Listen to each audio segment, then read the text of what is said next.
Classes में आपका स्वागत है। आज हम लोग कक्षा 8 के भाषा मंजरी के पाठ 8 अमरूद का पेड़ का भाग 2 पढ़ेंगे। भाग 1 में हम लोग पढ़ चुके हैं कि लेखक ज्ञानरंजन के घर में किस तरह अमरूद के पेड़ को लेकर तरह तरह की भ्रांतियां थी। किसी का उससे गहरा लगाव था तो किसी को उसको लेकर मन में एक अंधविश्वास था। देखते हैं आगे लेखक क्या कहना चाहते हैं। अमरूद फलता फूलता रहा और अब पप्पू ने एक निहायत छोटा सा झूला भी उस पर डाल दिया। इधर हम भाई लोग धीरे धीरे अलग हो शहर के भूगोल में जुदा तरीकों की नौकरी के लिए बंटने लगे। यह कोई असामान्य बात नहीं थी, सिवाय इसके कि घर से अलग होने में थोड़ा बहुत मानसिक क्लेश सबको होता था। जिस दिन मैं नौकरी पर जा रहा था, माँ रो रही थी, इसलिए मैं शीघ्र अतिशीघ्र घर छोड़कर निकल जाने को तत्पर था। जमुना पुल पर डूबी हुई सांझ में नदी पर से भारी मन गुरजते हुए सबसे ज्यादा माँ और अमरूद के पेड़ की याद आई। माँ की याद इसलिए क्योंकि वह दुर्बल है और हम लोगों को न समझ पाकर क्रमशः जड़ होती जा रही हैं, और अमरूद की याद इसलिए कि उसके माध्यम से मैं अपने अंदर एक जागृति का भान करता रहा। अमरूद का पेड़ मुझ में प्रतीकों का निर्माण किया करता और फिर एक नए संसार की कल्पना में मैं निमग्न हो जाता। इस ट्रेन यात्रा में और अनेक बार मैं इस नए संसार में डूबकर शक्ति और आत्मसंतुष्टि पाता रहा हूँ। तो धीरे धीरे अमरूद का पेड़ बढ़ने लगा। पप्पू जो उनके घर का छोटा सा बच्चा था, वो अमरूद के पेड़ पर झूले डालकर बहुत मस्ती से अपना समय व्यतीत करने लगा। धीरे धीरे लोग अब अपनी नौकरी, अपनी जीविका की तलाश में घर छोड़कर बाहर जाने लगे। जब लेखक घर छोड़कर जाते हैं तो उनको अपनी माँ की और उस अमरूद के पेड़ की बहुत याद आती है, क्योंकि वो अपनी माँ को इसलिए याद करते थे कि वो सोचते थे कि मैं अपनी माँ को समझा नहीं पा रहा हूँ कि हम लोग घर छोड़कर क्यों जा रहे हैं, और माँ अपनी सोच के कारण धीरे धीरे जड़ होती जा रही थी। मतलब वो किसी के बारे में कुछ भी सोचने समझने को तैयार नहीं थी, बस उन्हें दुख हो रहा था कि उनके बच्चे उन्हें छोड़कर जा रहे हैं। और अमरूद का पेड़ की याद उनको इसलिए आती थी क्योंकि अमरूद का पेड़ हमेशा उनके मन में आगे बढ़ने के लिए एक प्रेरणा उत्पन्न करता था और उन्हें आगे बढ़ने की प्रेरणा देता था। इस तरह धीरे धीरे समय व्यतीत होने लगा। अमरूद के पेड़ के प्रति समर्थन और राग मेरे मन में यूं भी एकत्र हो आया क्योंकि बाद में कई लोगों ने घर के सामने अमरूद होने को अशुभ बताया और पेड़ को तुरंत कटवाने की सलाह दी। माँ पर छा जाने वाला स्वाभाविक भय हमें नागवार गुजरता, क्योंकि ऐसा लगता जैसे माँ हम लोगों के अंदर पैदा होने वाले नए और बलिष्ठ ख्यालों के प्रति असहयोग कर रही है। जब जब अशुभ के ठेकेदारों ने अमरूद की बाबत कुछ कहा, घर के हम सब बच्चे क्षुब्ध हो उठते थे। वस्तुतः यह गुण हमें हमारे बुजुर्गों से ही मिला था। इस निर्णय पर हम लोग तब पहुंचे जब एक समाजशास्त्रीय बोध हमें स्पर्श करने लगा था। तो अमरूद के पेड़ को लेकर लेखक के मन में कभी कभी समर्थन और कभी कभी राग की भावना आती थी, लेकिन उनकी माँ जो थी वो हमेशा अमरूद के पेड़ को लेकर निगेटिव होती जा रही थी। वो उस पेड़ को अशुभ मानने लगी थी और घर मोहल्ले के लोग भी उस पेड़ को अशुभ बताकर उसको काटने की सलाह देते थे। इसलिए उनके माँ के मन में एक अजीब सा भय बैठ गया था और उस भय के कारण उनकी माँ हमेशा चिंतित रहती थी।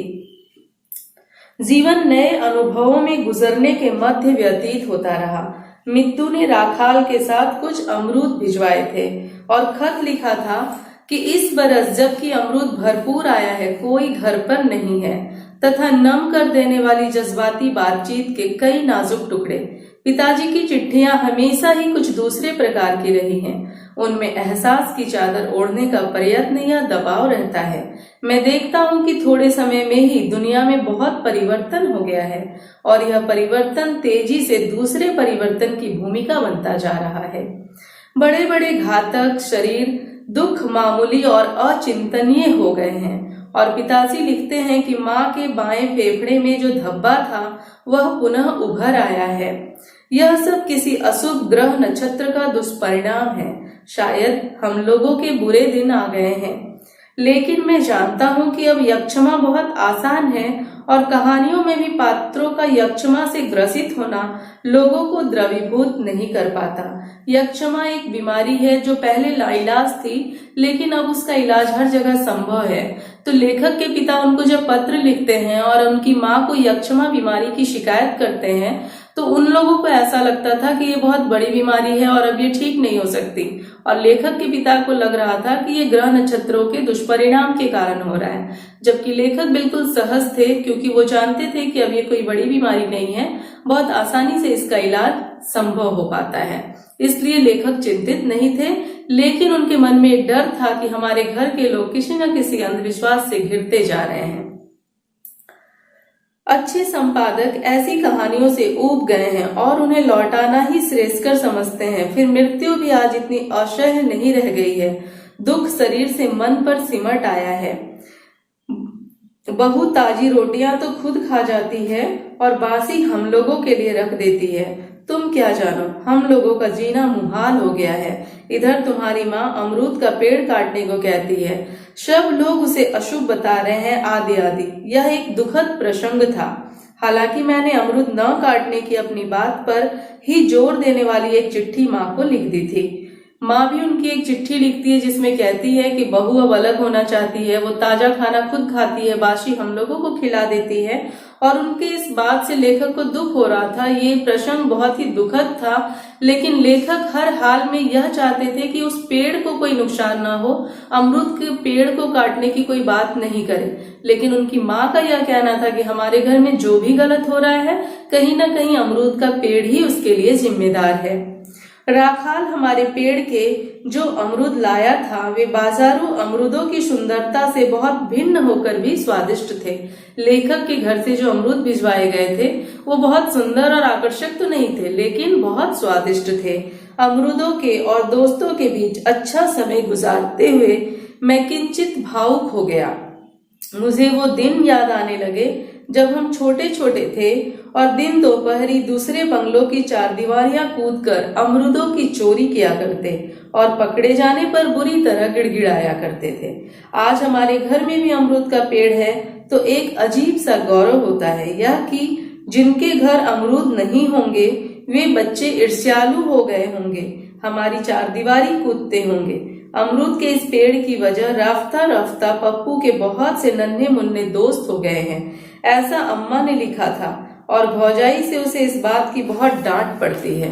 उनकी माँ ने जो पत्र लिखा था उसमें ये लिखा था कि अमरूद के पेड़ के कारण बहुत सारे बच्चे हमारे घर में आना जाना करते रहते हैं, जो बात तुम्हारी भौजाई को अच्छी नहीं लगती है। लेकिन लेखक तो बहुत खुश थे कि हमारे घर में एक अमरूद का पेड़ है, ये बहुत गौरव की बात है, क्योंकि बचपन में वे दूसरे की चारदीवारी को लांग कर अमरूद तोड़ने जाते थे, तो उनको लगता था कि आज हमारे घर में खुद का अमरूद का पेड़ है तो हमारे घर के बच्चे को दूसरे के घर में जाकर चोरी नहीं करना पड़ेगा। इस बात को लेकर लेखक बहुत खुश थे।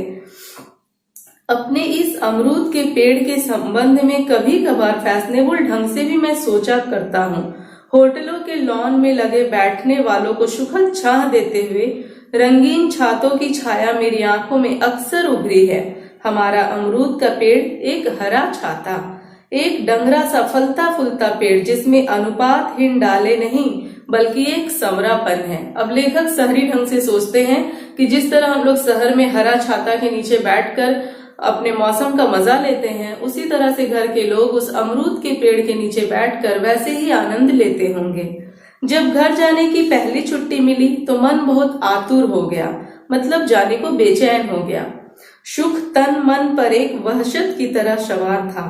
फिर अंधेरे जमुना ब्रिज से गुजरती हुई गाड़ी ने उत्तेजित कर दिया और रात के सन्नाटे में एक अभूतपूर्व रोमांच के साथ मैंने अपने प्यारे शहर को देखा। वह रात उजाले की प्रतीक्षा में उड़ी हुई नींद की एक सुखद पर बेचैन रात थी। पता नहीं, एक अजीब भयानक सी विराटता के ख्याल मन पर छोटे छोटे टुकड़ों में बनते बिगड़ते रहे। जैसे नगर इलाहाबाद की आत्मा में बहुत क्रांति है, अपने आप लोग काम कर रहे हैं, बुद्धियां किसी नए रचनात्मक परिवेश के लिए सक्रिय हैं। स्थूल के नाम पर यह शहर जैसे परम शून्य है, लेकिन धंसने पर शायद मैं बहुत व्याकुल था। लेखक आ रहे थे। रास्ते में जब वो जमुना के ब्रिज पर पहुंचे, गहरी अंधेरी रात में उनको अपने गांव का सुंदरता नजर आ रहा था और वो ये कह रहे थे कि मेरा मन बेचैन हो रहा है कि जल्द से जल्द मैं अपने घर पहुंच जाऊं। लेकिन उनके मन में कुछ व्याकुलता भी थी कि कहीं उनके साथ कोई दुखद प्रसंग या दुखद घटना ना घटे। तड़के उठकर मुझे इस बात का बड़ा खेद हुआ कि शायद हमारे प्रति घर के बड़ों में कोई स्वागत भाव नहीं है। ऐसी स्थितियों में मुझे बारंबार अवनिंद्र बाबू का वह चित्र याद आता है जिसमें एक बूढ़े पेड़ की आत्मा अपने को तोड़ देने के प्रयत्न में सुखी है, क्योंकि उसे यह जानकारी है कि उसके घेर में एक नवल तरु उग आया है। ये बहुत ही मार्मिक प्रसंग है कि जब लेखक घर पहुंचते हैं और देखते हैं कि कोई उनके घर में उनके स्वागत के लिए तैयार नहीं है, तो उनको एक पेड़ की याद आती है। और एक अवनिंद्र बाबू जो थे वो हमेशा कहते थे कि एक बूढ़ा पेड़ जब उसके छाया में छोटे छोटे नए पेड़ उगाते हैं तो अपने को मिटा देना चाहता है। वो चाहता है कि यही पेड़ फले फूले और अब मैं कट जाऊं। ये बात लेखक को बहुत अच्छी तरह से याद आ जाती है और वो कहते हैं कि यह बात उतनी बुरी नहीं थी कि अमरूद के पेड़ को काटकर वहां पर गुलदाउदी और दूसरी ओर क्यारियां बना ली गई थी, बल्कि चुनौती इस बात की थी कि हम लोगों में जब धीरे धीरे जिंदगी की बुलंदी विकसित हो रही थी, तभी माँ को रूढ़ी और अशुभ के मिथ्या भय ने पराजित कर दिया। जब लेखक के घर में सभी लोग फल फूल रहे थे, नए ख्यालों की ओर बढ़ रहे थे, उसी समय उनकी माँ पुराने ख्यालों में और धंसते जा रही थी और लेखक के घर पहुंचने से पहले ही वो अमरूद का पेड़ कटवाकर वहां पर गुलदाउदी की क्यारी, गुलदाउदी एक प्यारा सा फूल होता है, उसकी क्यारी लगा रखी थी, जो बात लेखक को बहुत दुख पहुंचाती है। शायद माँ की हम संतान उन्हें अशुभ से लड़ सकने के सामर्थ्य का आश्वासन नहीं दे सके थे। मैंने पाया कि वह भय जो माँ के चेहरे पर क्षणजीवी हुआ करता था, अब गहरा गया है।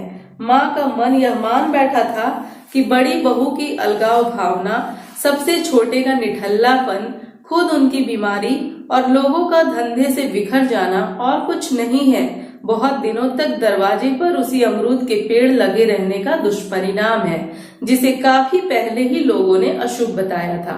उनकी माँ अपने घर में हो रहे हर घटना का जिम्मेवार उस पेड़ को ही मानती थी और इसी डर के कारण वो अपने घर से उस अमरूद के पेड़ को कटवा देती है। कुछ देर बाद मैंने साधारण तौर पर अमरूद की बाबत माँ से पूछा तो मिद्दू के गुस्से को सहारा मिला। उसकी कंडेल सी आंखों में एक छोटा सा तूफानी झोंका उठा और बैठ गया। उसका मुंह फूल गया था। मेरे लिए तसल्ली बस इतनी थी कि मुझे उसका क्षोभ अच्छा लगा, क्योंकि यह क्षोभ मौजूदा सामाजिक परिस्थितियों में निहायत जरूरी है और क्योंकि यह जीवन का परिष्कार करता है, बशर्ते इस क्षोभ का संस्कार हो और उसे स्वयं परोसा तथा सहा भी जा सके। उनके घर का बच्चा मिद्दू जो उस पेड़ को लेकर गुस्से में था कि क्यों उस पेड़ को कटवा दिया गया, ये बात लेखक को अच्छी लगती है कि मन में क्षोभ होना चाहिए, लेकिन उस क्षोभ का सम्मान भी होना चाहिए। अगर कोई बच्चा उस बात को लेकर गुस्सा है या दुखी है तो उसके भावना की कदर होनी चाहिए। लेखक ऐसा सोचते थे। अम्मा ने मेरे प्रश्न का अपने ढंग से ठीक जवाब तथा सही जवाब भी दिया। शायद उन्हें भी दुख था, बहुत दुख, इसलिए कि हम दुखी थे। मिद्दू गुस्सा थी, इसलिए नहीं कि उनसे कोई गलत काम हुआ है। माँ उनकी दुखी थी, लेकिन इसलिए नहीं कि वो पेड़ कटवाई है, इसलिए दुखी थी कि उनके घर के बच्चे दुखी हैं। उनको थोड़ा भी अफसोस नहीं था कि उन्होंने अपने घर के सामने के अमरूद के पेड़ को कटवा दिया। सूरज पिछवाड़े के पीपल के ऊपर आ रहा था और जहाँ अमरूद का पेड़ था वहां धूप का एक चकता तेजी से बड़ा होता दिख पड़ा। सूरज अब पिछवाड़े से पीपल के ऊपर आने लगा और जहां अमरूद का पेड़ था वहां सीधा किरण धरती पर पहुंचने लगी और सूरज की चकता को तेजी से बड़ा होते हुए लेखक देख पाए। तो ये कहानी में प्रस्तुत कहानी में लेखक अपने घर के अहाते में लगे उस अमरूद के पेड़ को लेकर तरह तरह के अंधविश्वास को दूर करने का असफल प्रयास किए हैं। उनका कहना है कि मन में हमें किसी भी तरह के अंधविश्वास को नहीं पालना चाहिए और अंधविश्वास के कारण मन में रोष प्रकट होता है। भविष्य में हमें ऐसी भावनाओं से दूर रहनी चाहिए, ऐसे अंधविश्वासों से दूर रहनी चाहिए। धन्यवाद बच्चों।